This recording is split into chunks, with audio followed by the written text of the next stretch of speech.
नमस्कार, मैं हूं शैलेंद्र। न्यूज़ वन के सांध्यकालीन समाचार सेवा में आप सभी का स्वागत है। प्रस्तुत है आज की प्रमुख खबरें। मुख्यमंत्री हेल्पलाइन में लंबित शिकायतों के निराकरण के लिए पुलिस कंट्रोल परिसर में लगाया गया शिविर। इलाज के दौरान किशोरी की मौत, परिजनों ने हंगामा कर किया चक्का जाम। डीन एवं अधीक्षक ने गठित की जाँच कमेटी। पेंशन दिवस पर पहुंचे विधायक राजेंद्र शुक्ल को पेंशनरों ने दिया मुख्यमंत्री बनने का आशीर्वाद। अब खबरें विस्तार से। रीवा जिले के विभिन्न थानों में लंबित सीएम हेल्पलाइन की शिकायतों के निराकरण के लिए लगाया गया विशेष शिविर। जिले के विभिन्न थानों में सीएम हेल्पलाइन के करीब 4 सैकड़ा शिकायतें लंबित हैं, जिसके निराकरण के लिए आज पुलिस कंट्रोल रूम परिसर में पीड़ितों को बुला मौके पर उनकी सुनवाई कर समस्याओं का निराकरण किया गया। इस शिविर में सभी थाना प्रभारियों एवं एसडीओपी को अनुभागवार बैठाकर समस्याएं सुनी गई और निराकरण किया गया। वहीं जो भी पीड़ित थाना प्रभारियों की बातों से संतुष्ट नहीं हुए, उनसे पुलिस अधीक्षक ने बात की और उनकी समस्याओं का निराकरण किया। काफ़ी संख्या में शिकायतों का निराकरण भी किया गया। इस दौरान शिविर में गढ़ थाना में हुई हत्या एवं चौराटा थाना क्षेत्र में जमीनी विवाद को लेकर की गई मारपीट के पीड़ितों ने भी इस शिविर में पहुंच अपनी समस्याएं सुनाई, लेकिन अन्य जगहों से मिली निराशा के बाद यहाँ से भी निराकरण नहीं हो पाने की आशंका दिखी। अब देखना यह है कि इस शिविर का कितना असर होगा और कितने लोग संतुष्ट होंगे, यह तो वक्त ही बताएगा। इस शिविर में DIG Anil Singh Kushwaha, SP Rakesh Kumar Singh, additional SP Shiv Kumar Verma सहित एसडीओपी एवं सभी थाना के थाना प्रभारी उपस्थित रहे। प्रस्तुत एक झलकी सहित रीवा पुलिस अधीक्षक राकेश कुमार सिंह से जानकारी के अंश। सर, मेरी ज़मीन खट्टा में है। मेरी सासू माँ रहती हैं, तो वहाँ उनकी तबीयत खराब हो गई और मेरा कच्चे मकान के बगल में मेरा बाथरूम बना था, तो शैलेंद्र चतुर्वेदी, निर्मल चतुर्वेदी और कुछ लोगों ने मिल करके मेरा बाथरूम को हटा दिए और उनकी दवा के लिए हम रीवा चले आए थे। जब यहाँ से गए तो मेरा ट्रक बाल्टी जो भी रखा था पटिया और जो बाथरूम बना था पूरा गिरा करके और उसको दूसरे दिन शराबों द्वारा रोड डलवा दी गई और हम लोगों को जान से मारने की धमकियां दी गई और पुलिस ने 12 हेल्पलाइन में कब शिकायत की है? 12/11/19 को किए, 19/11/19 को किए, 5/12/19 को किए, 28/11/19 को किए। कितनी बार शिकायत करी है फिर उसके बाद आज जब ये बुलावा है? 10 बार किए, 15 बार। वहाँ से कोई सुनवाई नहीं हुई? कोई सुनवाई नहीं हुई आज तक और उनका हौसला बुलंद होता जा रहा है और कहते हैं कि ये क्या कर लेंगे मेरा, और मतलब गलत शब्दों को प्रयोग। थाना प्रभारी क्या बोलते थे जब आप जाते थे? बोले हो गया, हम दिखवा लेंगे, मगर आज तक कोई नहीं गया। यहाँ पे आप क्या? मेरा भांजा जो है 19 जुलाई गिलोटी ग्राम में उसकी हत्या हो गई। थानागढ़ लगता है। हत्या भी हुई, पुलिस पंचनामे के लिए भेजी और पोस्टमार्टम कराना था, तो गढ़ डॉक्टर ने पीएससी गंगेव तो पोस्टमार्टम तक नहीं किया। जिन लोगों ने हत्या की उनका इतना बड़ा षड्यंत्र था और पुलिस गढ़ पीआई उस समय तात्कालिक थे विनोद सिंह, तो विनोद सिंह ने इतनी खासा रकम, मोटी रकम लेके, अब आप लोग सोचिए कि पोस्टमार्टम घर से बिना लाश का पोस्टमार्टम किया परिजनों को सौंप दिया गया, क्योंकि इनके पास एक ही लड़का था और एक ही लड़का होने के कारण वो उनकी दिमाग तो काम नहीं कर रही थी। ये तो दुख में भी फिर जब हम लोगों ने देखा फोटोग्राफ्स हैं, एसपी को दिया, तो ना आज तक कोई एसपी के यहाँ से कोई कार्यवाही हुई जिससे हम संतुष्ट हो सके। मैंने दोषियों का नाम भी दिया गया है, ऐसा नहीं है मैंने आरोप लगाया कि फला व्यक्तियों ने मेरे बेटे को मारा, तो आज दिनांक तक कोई कार्यवाही। कब की घटना थी? और 19 जुलाई की घटना। इसकी शिकायत आपने पुलिस के वरिष्ठ अधिकारियों को, प्रदेश के वरिष्ठ अधिकारियों को बाई पोस्ट बिल्कुल चारों तरफ ये प्रशासन ही सब दिखावा है जनता को। ये सीएम हेल्पलाइन की कोई निराकरण वाली शिकायत हम लोगों को नहीं होती। आज पुलिस कंट्रोल रूम में शिविर का आयोजन किया गया, क्या लगता है आपको कि आपको न्याय मिल पाएगा? नहीं मिल रहा न्याय, न मिलेगा। न्याय दिलाने वाला ऊपर वाला है, वही न्याय दिला सकता है, नीचे वालों से न्याय की उम्मीद नहीं। कैसे मौत हुई थी बालक की? आप घर से खेत गया और खेत जाने के बाद मार की बावली थी, उस बावली में फेंक दिया गया। अब दरअसल रीवा एक ऐसा जिला है जहाँ सीएम हेल्पलाइन की सबसे अधिक शिकायतें होती हैं और करीब हर महीने 900 शिकायतें आती हैं, जिसमें लगभग 600 शिकायतें, हम 600 से 700 शिकायतें बंद करा पाते हैं। तो कुछ शिकायतें इससे फरियादी संतुष्ट नहीं होता है। तो इसके लिए हमने जरूरी समझा कि जिला स्तर के महीने में कम से कम एक बार सभी फरियादियों के हम बुला कर उनको आमने सामने सुन लिया जाए। कई ऐसी भी शिकायतें होती हैं कि आदमी के खिलाफ मुकदमा कायम हुआ, सीएम हेल्पलाइन ने शिकायत कर दिया। कई लोग गलत सही चीज़ों का गलत फ़ायदा भी उठाने की कोशिश करते हैं, लेकिन सबसे हम एक बार रूबरू हो लें, सबको जानने, और फरियादियों को कई बार ये पता नहीं रहता है कि उनकी शिकायत का संबंध पुलिस से है कि किसी और विभाग से है। तो उनको समझाना पड़ता है कि भाई इसमें पुलिस के पास मत जाओ, ये इसके लिए कलेक्टर साहब को शिकायत करो, इसके लिए दूसरे विभाग को शिकायत करो। तो इस तरह की चीज़ों को समझाना बुझाना ताकि शिकायतों की निराकरण हो सके, लोगों को सही तरीके से पता चल सके कि उसकी शिकायत के निराकरण का कई किस स्थान पर हो सकता है। इसके उद्देश्य से जिला स्तर पर आयोजन किया कराया गया। सभी उन थानों प्रभारियों को बुलाया गया जहाँ भी इस तरह की शिकायतें ज़्यादा होती हैं। कुछ थानों में शिकायतें कम होती हैं, उनको नहीं डिस्टर्ब किया, लेकिन जहाँ भी शिकायतें ज़्यादा होती हैं उनको बुलाया गया। सबको सुन रहे हैं, जो वहाँ से संतुष्ट नहीं हो रहे हैं वो हमारे पास आ रहे हैं, इंश्योरेंस के साथ बात कर रहे हैं, और हम सबको सुन के उसका निराकरण कर रहे हैं। जिले में कितने पेंडिंग केसेस हैं? अभी हमारे पास 411 शिकायतें सीएम हेल्पलाइन की अलग अलग लेवल पर लगी हैं। नहीं, रीवा में नहीं, इस रीजन में भी शिकायतें हैं। रीवा में 100 ज़्यादा है, बाकी जगह 100-200 कम है, बस अंतर इतना ही है। नहीं, इसमें 2-3 लेवल की शिकायतें हैं ना। मैंने बोला ना कि कई बार सीएम हेल्पलाइन एक ऐसा फोरम है जिस फोरम में आदमी को अपने खुल की शिकायत करने का अवसर मिलता है। बाकी जगह जैसे पुलिस के पास अगर किसी खिलाफ मुकदमा कायम हुआ है तो थाने में नहीं जा सकता, लेकिन सीएम हेल्पलाइन में वो कर सकता है क्योंकि ऑनलाइन शिकायत करनी होती है। तो हमारे लिए ये बड़ा महत्वपूर्ण होता है कि हर चीज़ को तरीके से देख सकें कि भाई कोई गलत आदमी लाभ न उठाए इस मंच का। इसलिए सुनवाई को और पारदर्शी बनाने के उद्देश्य से यहाँ पे बुलाया गया। संजय गांधी चिकित्सालय में इलाज के लिए आई किशोरी के इलाज के दौरान हो गई मौत, जिसके बाद गुस्साए परिजनों ने लापरवाही का आरोप लगाते हुए अस्पताल चौक में चक्का जाम कर दिया। विश्वविद्यालय थाना अंतर्गत बोधाबाग रविंद्र नगर निवासी आंचल विश्वकर्मा पिता संतोष विश्वकर्मा को कान में तकलीफ के लिए चिकित्सालय में 1 माह पूर्व भर्ती किया गया था, जिसके कान का ऑपरेशन विगत सुबह किया जाना था, जिसे सुबह 9 बजे ऑपरेशन थिएटर ले गए और जब उसे वापस निकाला तो मृत अवस्था में थी। इसके बाद परिजनों ने लापरवाही का आरोप लगाते हुए अस्पताल चौक पर शाम को चक्का जाम कर दिया। वहीं घटना की जानकारी मिलते ही तहसीलदार में पुलिस बल के साथ पहुंच काफ़ी समझाइश दे मामले को शांत किया और जाम खुलवाया।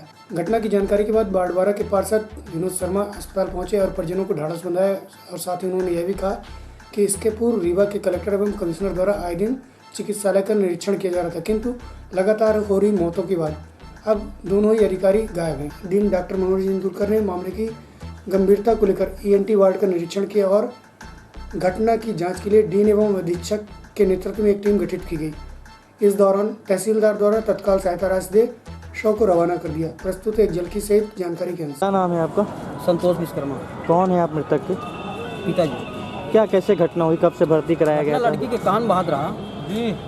लड़की का आज ये 16 नवंबर का भर्ती करा रहे हैं और कान का ऑपरेशन हो करा, कान बहात रहा, कान के ऑपरेशन का लिखे रहे डॉक्टर साहब। और करीबन हफ्ता 10 दिन बाद बोली ऑपरेशन होगा है। जब ऑपरेशन के नंबर आवा तो बोली कि मशीन ख़राब है, फिर बोली डॉक्टर साहब नहीं है, यह करा तो 1 महीना होगा। 1 महीना बाद बोली कि यहाँ तुम्हारा इलाज नहीं हो सका था, अगर जो तो प्राइवेट करा लिया, 25-30 रुपये लागी करवाई दी थे, पैसा ना हो कारण ना ही कर दिया ना। इसके बाद ही कल के नंबर लगाए बुधवार का कि कल तो हाँ ऑपरेशन होगा है। परसों रात के बता दी, परसों रात के हम यहाँ हॉस्पिटल में रहें रात में लड़की के साथ। सुबह जब गए तो अच्छी खासी बिटिया हमारा रही जिसे हम हैं, और यहाँ सुबह कल पानी गिरत रहा, घर चले गए, नहा खोर के 10 बजे आते यहाँ ऑपरेशन में लगे। ये ऑपरेशन से 2 बजे करीबन निकाली तो IC रूम में लगे, IC वार्ड यहाँ एडमिट वाला वहाँ लग गए और ऑक्सीजन चढ़ाए रहे और पेट उठ दाबत रहे, होश नहीं आवा। हम वहाँ खड़े देखत रहे, जब एक बाद होश नहीं आवा तो क्या नाम है अशरफ खान हमसे बोलें कि खून की जरूरत पड़ी, तो हम कहें खून की जरूरत पड़ी तो हम देकर तैयार हैं, चेक करवा ली। जब ज्ञानी के सामने वाला खूनों देकर तैयार है तब क्या बोला कि लड़की मर गए। लड़की हम लोगों के सामने नज़र के सामने मर गई। लड़की के मरे के बाद ही खून मांगी हमसे। जिंदा तो मतलब वहाँ से निकाली गई जब ऑपरेशन थिएटर से, तभी लड़की खत्म हो गई। ऑक्सीजन चढ़ाए कि मतलब वो पेट उठ दाब चालू करे रहे और वहाँ आधा घंटा 3 मशीन उसी साजत लग गया। अब क्या मांगे आप लोग की?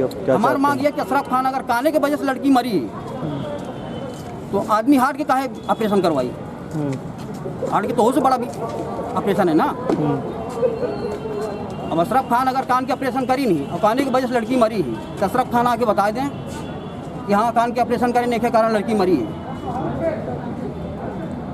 क्या नाम था लड़की का? आंचल विश्वकर्मा। बताएं भैया ये क्या मामला है, अभी क्या बातचीत हुई? तहसीलदार साहब भी आए थे। देखिए ये रीवा ही नहीं, प्रदेश का बड़ा हॉस्पिटल है संजय गांधी अस्पताल, और किस सोच से ये अस्पताल बना होगा और यहाँ पे आए दिन इस प्रकार से लापरवाही पूर्वक जो डॉक्टर हैं उनके लापरवाही से आए दिन यहाँ गरीबों के परिवार के सदस्य दम तोड़ देते हैं। ये जो हमारे विश्वकर्मा परिवार के सदस्य रहे, इनकी जो बेटी थी आंचल विश्वकर्मा, ये पिछले 1 महीने से अपना कान दिखाने आई और यहाँ लोग भर्ती कर लिए। आप खुद बताओ कि कान का ऑपरेशन करने में 1 महीने का समय, वो डॉक्टर इनसे बोलता है कि प्राइवेट अस्पताल में हम करवा देंगे तुम्हारा, वो इतना पैसा। गरीब आदमी है और ये जो अस्पताल बना है तो प्राइवेट अस्पताल थोड़ी है, ये गरीबों के लिए अस्पताल है, होना ही है। आज हमारे गरीब परिवार की बहन बेटी गई है, ये बड़ा दुखद है। और ये अस्पताल प्रबंधन और रीवा के कलेक्टर और कमिश्नर, आप ही के माध्यम से हमने पढ़ा था, सुना था कि हम 24 घंटे में एक बार कलेक्टर और कमिश्नर के यहाँ दौरा होगा।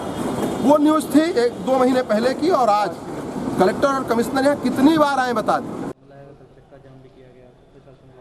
हाँ, एक आंचल विश्वकर्मा नाम की लड़की थी, 17 साल उम्र है, पिता संतोष विश्वकर्मा, यहीं पे बोदाबाग वार्ड नंबर 9 के रहने निवासी हैं। लड़की को कुछ समय से कान बहने की दिक्कत समस्या थी, जिसको कि प्राइवेट जगह पे पिछले पर दिखाया था, जहाँ पर डॉक्टरों ने इनको ऑपरेशन की सलाह दी थी कि आप ऑपरेशन करा ले तो जिससे समस्या समाधान हो जाएगी। उसी के इलाज हेतु लगभग 1 माह पूर्व बच्ची को इनके पिता ने, परिजनों ने यहाँ पर भर्ती किया था, और भर्ती के उपरांत इलाज भी चल रहा था, साथ में ऑपरेशन की भी सलाह दी गई थी। कल उनका ऑपरेशन निर्धारित किया गया कि उनका किया जाएगा। ऑपरेशन के लिए ले जाया गया सुबह 9 बजे, जैसा परिजनों के द्वारा बताया जा रहा है, और ऑपरेशन के समय में ही बताया गया कि जब ऑपरेशन से बाहर निकाला गया तो लड़की होश में नहीं आई, कुछ ब्लड वड मांगा गया और उसके बाद से फिर लड़की को मृत घोषित कर दिया गया। परिजनों का आरोप है कि ऑपरेशन के समय में डॉक्टर से कोई लापरवाही हुई या चिकित्सा में कोई लापरवाही हुई है, जिसके कारण लड़की की मृत्यु हो गई है। वर्तमान में चिकित्सीय दल एक गठित कर दिया गया है परिजनों की डिमांड पर, जो मांग की गई है, और उसी चिकित्सीय दल के द्वारा अभी पीएम किया जाएगा, साथ में वीडियोग्राफी भी कराई जाएगी, और उसके पश्चात जैसा भी तथ्य सामने आएंगे वैसी कार्रवाई की जाएगी। सर ये कल एक लड़की की डेथ हो गई थी, किशोरी की, आंचल विश्वकर्मा की, उसमें कुछ लापरवाही के आरोप लगे थे, आप जांच भी आज करने गए थे, क्या चीज़ें प्रथम दृष्टया सामने आई हैं? क्या सामने आई हैं? क्या हमने सभी डॉक्टरों से इसमें क्वेश्चन किए थे, पूरे पेपर जितने भी जो रिलेवेंट डॉक्यूमेंट थे उसकी विवेचना की थी, और एनेस्थेटी के एचओडी और एनेस्थेशिया के बाकी मेंबरों को भी हम लोगों ने वहाँ पर बुलाया था। अधीक्षक की उपस्थिति में इसकी विवेचना की गई है। तो प्रथम दृष्टया जब पूरे पेपर हम लोगों ने देखे हैं तो एक कमेटी का अभी निर्धारण कर रहे हैं हमारे अधीक्षक महोदय, और उसके पश्चात में वो कमेटी हम लोगों को पूरा उसका एक जो भी उसका परिणाम आता है वो हमें देगी। और जो हम लोगों ने पेपर का जो अवलोकन किया हैगा तो उसमें उसके कान का जो पर्दा है वो ख़राब होता, उसमें इन्फेक्शन हो गया था, तो जिसको दवाइयों से पहले कोशिश की जा रही थी कि वो दवाइयों से ही ठीक हो जाए, फिर अंततः वो काफ़ी इन्फेक्शन फैलते गया और मेस्टाइड होती पीछे उसमें चला गया था। तो वहाँ से वो पस जो बन गया था कान में, उसको निकालने के लिए जनरल एनेस्थीसिया देने के बाद ये किया जा रहा था, और उसी ऑपरेशन के बाद में ये देखने में आया है कि उसको किसी दवाई का कोई कॉम्प्लिकेशन हुआ है, जिसकी वजह से उसको लंग्स में नॉन कार्डियक पल्मोनरी जिसको कहते हैं कि वो उत्पन्न हुआ था। हमारे कार्डियोलॉजिस्ट डॉक्टर के डी सिंह ने भी देखा था, उनका भी हमने उनसे भी पूछा था, तो उनका भी यही कहना था कि कार्डियक की वजह से नहीं है, कोई नॉन कार्डियक लंग्स में जो कई बार कई दवाइयाँ होती है जिसकी वजह से अचानक हो जाता है। तो अभी हम लोगों ने कमेटी बना दी है, और जैसे ही कमेटी का वो दहेज के लिए पत्नी की गला दबाकर हत्या करने वाले पति को मिली आजीवन कारावास की सजा। रीवा न्यायालय के 13वें अपर एवं सत्र न्यायाधीश उपेंद्र देशपाल ने दहेज के लिए हत्या करने वाले लालजी प्रजापति को आजीवन कारावास की सजा सुनाई। पूरे मामले में सरकार की ओर से पैरवी कर रहे अतिरिक्त लोक अभियोजक नीलगिरी पांडे ने बताया कि गढ़ थाना अंतर्गत गुदरी निवासी प्रेमवती प्रजापति की कमरे में खून से लथपथ शव मिला था, जिसकी सूचना ससुर बैसाखूलाल प्रजापति ने दी थी, जिसके बाद मौके पर पहुंची पुलिस ने अज्ञात के खिलाफ हत्या का मामला दर्ज कर जांच शुरू की, जिसमें पीएम की रिपोर्ट के आधार पर गला दबाकर हत्या किए जाने के बाद संदेह के आधार पर पति लालजी प्रजापति को गिरफ्तार किया और कड़ी पूछताछ करने पर उसने दहेज के लिए गला दबाकर हत्या करने के बाद चाकू से 8 बार हमला करना कबूला। इसके पश्चात न्यायालय ने फैसला सुनाते हुए आजीवन कारावास की सजा सुनाई। प्रस्तुत है अतिरिक्त लोक अभियोजक नीलगिरी पांडे से जानकारी के अनुसार। आज न्यायालय में तो आजीवन कारावास की सजा सुनाई गई है, क्या मामला था इसमें? मामला इस प्रकार है कि आज माननीय 13वें अपर सत्र न्यायाधीश रीवा श्री उपेंद्र देसवाल साहब के न्यायालय से आरोपी लालजी प्रजापति पिता बैसाखू प्रजापति निवासी गोदरी थाना गढ़ को धारा 302 में आजन्म कारावास की सज़ा सुनाई गई है। घटना ये है कि 16/4/17 एवं 17/4/17 की दरमियानी रात मृतिका प्रेमवती जो आरोपी की पत्नी है, दोनों कमरे में सोए हुए थे। सुबह जब उसका ससुर बैसाखू जगा तो देखा कि खून से लथपथ मृत हालत में उसकी पत्नी उसकी बहू प्रेमवती पड़ी हुई है, जिसकी रिपोर्ट उसने पुलिस थाना गढ़ में किया। थाना गढ़ ने आरोपी के विरुद्ध 304B 458A और दहेज प्रतिषेध अधिनियम एवं धारा 302 के अंतर्गत अपराध पंजीबद्ध कर अपराध क्रमांक पंजीबद्ध किया है ना, और उसका विचारण माननीय न्यायालय में हुई, जिसमें 14 साक्षी परीक्षित कराए गए। मृतिका के शरीर में कुल 8 चोटें जो चाकू की पाई गई थी और पीएम रिपोर्ट से ये प्रमाणित है कि और साक्षियों के कथनों से ये प्रमाणित हुआ कि आरोपी ने ही मृतिका को चोट पहुंचाई है। और पीएम रिपोर्ट में मृतिका की थायराइड कार्टिलेज हड्डी टूटी हुई थी और डॉक्टर का कहना था कि इसकी गला दबा करके हत्या की गई है, जिसके कारण आरोपी के विरुद्ध धारा 302 भागावी के अंतर्गत आजन्म कारावास की सज़ा सुनाई गई और 458A दहेज प्रतिषेध अधिनियम में आरोपी को दोषमुक्त कर दिया। 17 दिसंबर 1982 को न्यायालय द्वारा शासकीय कर्मचारियों के लिए अहम फैसला देते हुए कहा था कि पेंशन कर्मचारियों का अधिकार है, वह एक वेतनमान की तरह है जो उसे मिलना चाहिए। तब से पेंशनभोगी इसे पेंशनर दिवस के रूप में मनाते हैं। इसी कड़ी में आज साईं मंदिर के पास पेंशनर एसोसिएशन द्वारा रीवा विधायक व पूर्व मंत्री राजेंद्र शुक्ल की उपस्थिति में पेंशनर दिवस मनाया गया। इस दौरान श्री शुक्ल ने 80 वर्ष से अधिक के पेंशनरों का सम्मान किया एवं उनका हौसला बढ़ाते हुए कहा कि हमारे देश की परंपरा रही है कि अपने से बड़ों का हमेशा सम्मान करें। पेंशनर हमारे देश की रीढ़ की हड्डी हैं। अलग अलग क्षेत्रों में सेवा करने के बाद जो इनसे सीखने को मिलता है वह हमारे आगे के भविष्य के लिए शिक्षा की तरह है। इस अवसर पर उपस्थित पेंशनरों ने उन्हें मंत्री एवं मुख्यमंत्री बनने का भी आशीर्वाद दिया। वहीं इस दौरान एसोसिएशन के अध्यक्ष एवं प्रांताध्यक्ष धीरेन्द्र कुमार तिवारी सहित अन्य पदाधिकारी एवं पेंशनर उपस्थित रहे। प्रस्तुत है एक झलकी।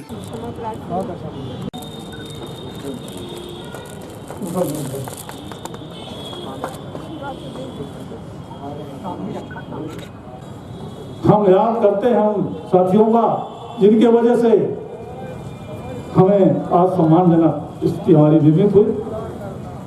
आज पेंशनरों को बहुत आवश्यकता है पैसे की, उनके साथ बहुत बड़ी समस्याएं हैं। बेरोजगारी इतनी बढ़ गई है, उनके बच्चों को नौकरी नहीं मिलती, बेरोजगार हैं, उनके लड़के बच्चे हैं, उनके नाती पोते हैं, उनका भी खर्चा उनको चलाना पड़ता है, स्कूल की फीस देनी पड़ती है। बहुत सारे खर्चे हमारे निम्न वर्ग के जो पेंशनर हैं जिनको 20-25 हज़ार, 22 हज़ार, 15 हज़ार, 18 हज़ार पेंशन मिलती है, उनके लिए तो बहुत ही कठिनाई है। साथियों, हम हमेशा शासन से मांग करते रहते हैं कि हमारी महंगाई भत्ता समय से हमें मिलता रहे। एरियर हमें हमारे दो एरियर लंबित है, हमारे आदरणीय मुख्यमंत्री महोदय को मालूम है। हमने सम्मेलन जब किया था उनसे निवेदन किया था उस समय भी कि 27 महीने के एरियर 7वें वेतनमान का 1/16 से हमारा लंबित है और इसके पहले 32 महीना का 6वें वेतनमान का भी एरिया लंबित है। क्योंकि आज हम ज़्यादा समय लेना नहीं चाहते, बहुत सारे कार्यक्रम भी करने, हमारे अतिथियों इनका साथियों का सम्मान करना जो 80 वर्ष के ऊपर हो गए हैं, मुख्यमंत्री महोदय को जल्दी जाना भी है, तो ज़्यादा समय न लेते हुए मैं मुद्दे में आता हूँ। हमारे जो साथी आज 80 वर्ष पूर्ण कर चुके हैं उनको हम माननीय मुख्यमंत्री महोदय से उनका सम्मान कराएंगे।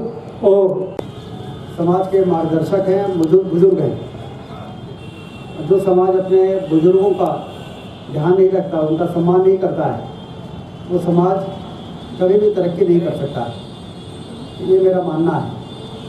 और इसलिए आपकी सेवाएं आज यदि किसी भी क्षेत्र में जो भी तरक्की दिख रही है उसमें आपका योगदान नहीं है, यदि ऐसा कोई मानता है तो वो सही दिशा में काम नहीं कर रहा।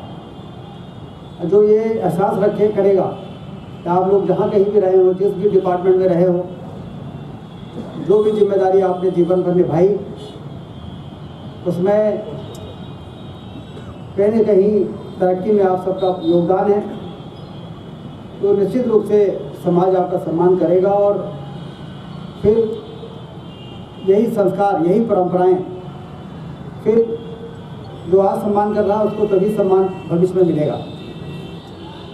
जो अपने बुजुर्गों का सम्मान नहीं करता, उसके बच्चे भी फिर जब वो बुजुर्ग हो जाता है तो उसका सम्मान नहीं करते। जैसा तिवारी जी ने बताया है कि आपके मांगों से संबंधित जो व्यापार उन्होंने मुझे सौंपा है उसको ऊपर तक पहुंचाना है। मुख्यमंत्री जी के ध्यान में एक बार 1-to-1 चर्चा होगी तो भी बात करेंगे। शासकीय ठाकुर रणमत सिंह महाविद्यालय के द्वारा देर सवेर छात्रों का परीक्षा परिणाम घोषित किया और करीब 3000 छात्र प्रभावित हुए और फेल हो गए, जबकि उच्च शिक्षा विभाग द्वारा कोरोना काल के चलते स्नातक के प्रथम एवं द्वितीय वर्ष तथा स्नातक के द्वितीय एवं चतुर्थ सेमेस्टर के छात्रों को जनरल प्रमोशन देने के निर्देश दिए थे। यह जनरल प्रमोशन पिछली कक्षाओं में प्राप्त अंक व सेशनल के अंकों के आधार पर दिया जाना था, जिसके बाद भी पिछली कक्षाओं में अच्छे अंक पाने के बाद इस वर्ष उन्हें फेल कर दिया गया। परीक्षा परिणाम आने के बाद छात्रों ने छात्र नेता योगिता सिंह बघेल के नेतृत्व में रिजल्ट में सुधार करने की मांग को लेकर प्राचार्य डॉक्टर अर्पिता अवस्थी को ज्ञापन दिया। वहीं आक्रोशित छात्र मुख्यमंत्री से भी मिलने की कोशिश की, परंतु पुलिस व्यवस्था के कारण छात्र मुख्यमंत्री तक नहीं पहुंच पाए, जिसके बाद उक्त छात्रों ने एडीएम इला तिवारी को ज्ञापन सौंपा। प्रस्तुत है एक झलकी सहित योगिता सिंह बघेल से जानकारी के अंश। आप देख लीजिए 3 सेमेस्टर की इन लोगों ने 550 रुपए जनरल प्रमोशन की फीस भी ली गई हमसे, अलग से ली गई। उसके बाद बैक लगा दिया और उसके बाद बोले कि 1000 रुपए फीस दो तब हम पास करें, तब फिर से एग्जाम दो, फिर से एग्जाम दो। वो तो ये बोल रही है कि हम गाइडलाइन के हिसाब से कि अब कुछ हो नहीं सकता, बैक लगना ही था, वो सरकार चाहती है ऐसा बोला। हम लोग पेपर दिए तो नहीं। अभी आप लोग मुख्यमंत्री से मिलने आई थी जी, हम लोग को मिलने नहीं दिया गया। हम लोग को पहले बोले मिलवाएंगे, फिर उसके बाद बोले गाड़ी वो करे हेलीपैड ले जाएंगे, इधर उधर ले जाएंगे, और उनको निकाल के हम लोग को वापस छोड़ दिया गया। हम लोग अपनी बात नहीं रख सकते। वो किसानों के लिए आए थे, क्या छात्र उनके लिए जरूरी नहीं है? किस आप लोग मिलना चाहते हैं? इन्होंने वादा किया था कोरोना काल में कि बच्चों को जनरल प्रमोशन मिलेगा, लेकिन इन्होंने जनरल प्रमोशन नहीं दिया। 70% बच्चे फेल हैं। TRS कॉलेज, ओवरऑल सारे कॉलेजेस के बच्चे फेल हैं। 70% जनरल प्रमोशन की फीस भी ली गई, उसके बावजूद उनको 550 रुपए पैसा भी लिया गया। योगिता सिंह परिहार, छात्र संघ अध्यक्ष, TRS कॉलेज। चलते चलते आज की प्रमुख खबरें एक बार पुनः। मुख्यमंत्री हेल्पलाइन में लंबित शिकायतों के निराकरण के लिए पुलिस कंट्रोल परिसर में लगाया गया शिविर। इलाज के दौरान किशोरी की मौत, परिजनों ने हंगामा कर किया चक्का जाम। डीन एवं अधीक्षक ने गठित की जांच कमेटी। पेंशन दिवस पर पहुंचे विधायक राजेंद्र शुक्ल को पेंशनरों ने दिया मुख्यमंत्री बनने का आशीर्वाद। आज की खबरों में बस इतना ही। कल पुनः उपस्थित होंगे नई खबरों के साथ। तब तक के लिए इजाज़त दीजिए। नमस्कार।